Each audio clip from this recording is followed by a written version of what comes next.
송은대TV 시작합니다. 전두환 전 대통령의 손자가 유튜브 등을 통해서 연일 전두환 대통령의 그 일가에 대해서 비난하는 폭로성 게시물, 그러니까 뭐 그동안 알려지지 않았던 내용들, 많은 이야기들을 해서 연일 화제가 되고 있습니다. 파장이 큽니다. 내용들이 워낙 충격적이고, 그러니까 연희동 자택에 비밀 금고가 있다. 검은 돈을 뭐 물쓰듯 쓰고 있다. 이게 지금 전두환 전 대통령의 둘째 아들의 아들이니까 손자. 둘째 아들이 전재용이죠. 그 아들이다. 그래서 많이 화제가 되고 있습니다. 전두환 전 대통령의 고향이 합천입니다. 저도 고향이 경남 합천입니다. 초등학교 때 부산으로 이사를 했는데 지금도 친척분들이 계시고 또 조상 묘지가 있기 때문에 합천에 인사를 하러 가끔씩 들릅니다. 자주 찾아뵙지는 못하는데, 합천과 전두환 뗄래야 뗄 수 없는 관계고, 제가 그동안 기자 생활을 하면서 전두환 대통령과 가까웠던 많은 사람들도 있고, 뭐 전두환 대통령도 직접 뵌 적이 있고, 그래서 전두환이라고 하는 사람의 그 개인, 또 우리 정치적인 맥락에서, 또 우리 역사적인 맥락에서 많은 부분을 생각하게 되고 많은 이야기를 듣게 됩니다. 또 제가 백담사, 설악산에 있는 백담사를 참 좋아합니다. 거기에 가면 이제 또 전두환 대통령의 흔적이 남아있죠. 생각을 하게 됩니다. 전두환에 대한 이야기를 좀 풀어볼까 합니다. 전우원입니다. 전두환의 손자. 전두환 전 대통령이 대머리죠. 또 그 차남인 전재용, 이 대머리가 유전이 다 되지는 않기 때문에 대머리 집안의 아들이라고 하더라도 대머리인 경우도 있고 아닌 경우도 있고 이렇습니다. 이 차남인 전재용은 완전히 대머리입니다. 그래서 많이 또 화제가 되기도 했는데 저도 뭐 대머리니까요. 이 전재용의 아들이라고 합니다. 전우원이 뭐 많은 이야기들을 올렸습니다. 할아버지가 학살자라고 생각한다. 나라를 지킨 영웅이 아니라 범죄자다. 자신의 집에서 이순자 여사가 그 스크린 골프를 하는 사진도 올리고, 또 자신의 집에 금고가 있다는 이야기를 들었다. 자신의 가족들이 행하고 있을 지금도 범죄, 사기 행각을 밝히는데 도움이 될까 해서 이 동영상을 올렸다. 그러면서 이 전우원이는 저도 죄인이다. 제 죄는 제가 달게 받겠다. 저는 제가 받는 고통에서 벗어나기 위해 정말 이기적이게도 극단적 선택까지 시도했던 사람이다. 우울증 치료도 받았다. 미친놈이라는 프레임을 씌울 것인데 지금은 우울증 치료를 받고 모두 나아서 퇴원도 했고, 뉴욕의 한 회계법인에 근무 중이었는데 퇴사 절차도 밟고 있다. 뭐 이런 걸 밝혔습니다. 이 부분에 대해서 전재용은 아버지죠. 워낙 오랜 시간 떨어져서 살다 보니 아들이 아팠다는 사실을 뒤늦게 알았다. 심한 우울증으로 입원 치료를 반복했다라고 한다.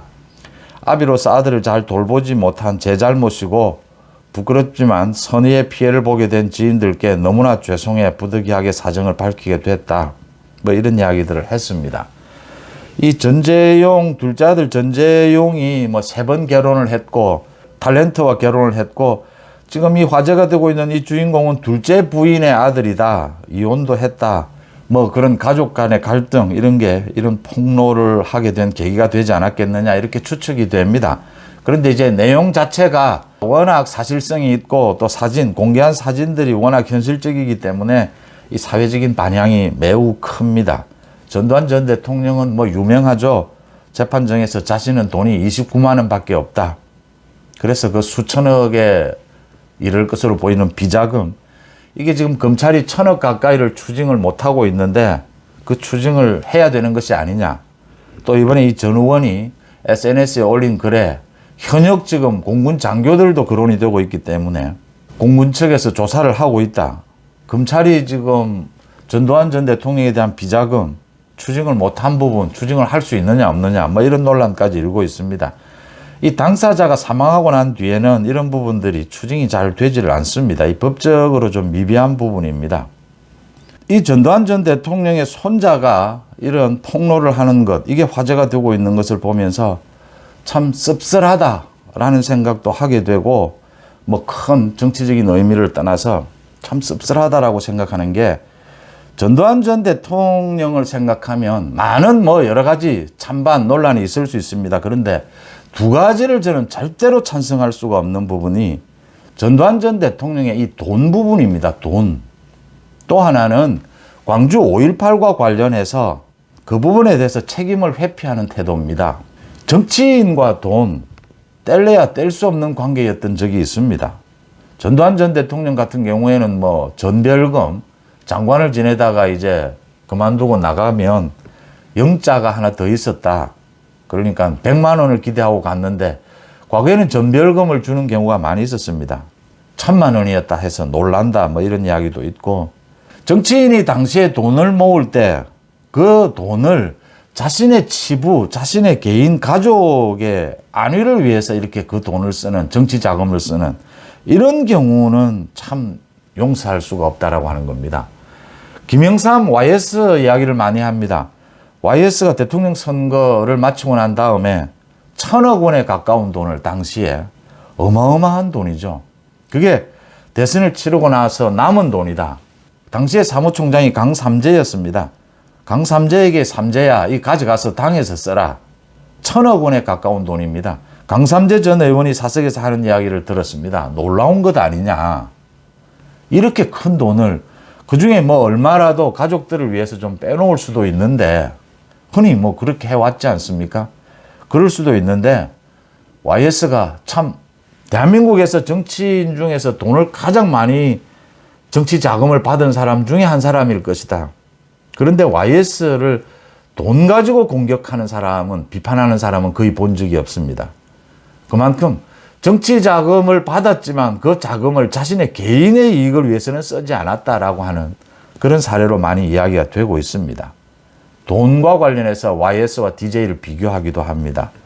그 이후에도 지금도 뭐 돈 문제가 끊이지는 않고 있지만, 전두환 전 대통령의 이 비자금 부분, 전두환 전 대통령이 뭐 잘한 것도 있고 잘못한 것도 있을 겁니다.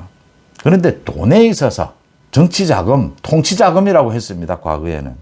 이걸 자신의 개인의 이익을 위해서 이렇게 쓰면 정치에 몸을 담고 정치를 하고자 하는 사람은 명분입니다. 명분만으로 정치를 할 수는 없지만 그래도 국민들 앞에서 지지를 호소하는 사람, 저를 지지해 주십시오라고 말하는 사람은 가장 기본적으로 돈에 있어서는 명분이 있어야 합니다. 당당해야 합니다.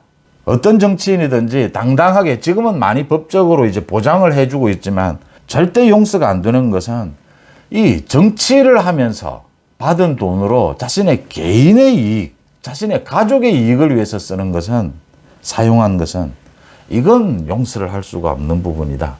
전두환 전 대통령 일가의 이 손자에서 뭐 이런 일, 이 손자가 자신도 죄인이다라고 하면서 이렇게 폭로를 하고 자신의 아버지에 대해서도 공격을 하고, 이게 지금 이제 3번 이렇게 결혼을 하면서 이런 일들이, 가족 간에 불화가 생기고 이런 일들이 터져 나오면서, 이게 참 역사적으로는 비판을 받을 일이고, 그 비자금 부분은 개인적으로 봐도 참 씁쓸한 일이다. 우리 정치사의 어두운 단면을 보는 것 같습니다. 전체적으로 우리 정치권에 들이고 있는 이 검은 돈, 지금은 많이 괜찮아졌지만 지금은 이제 다른 형태로 드러나고 있습니다. 이재명의 대장동 비리가 그런 형태입니다.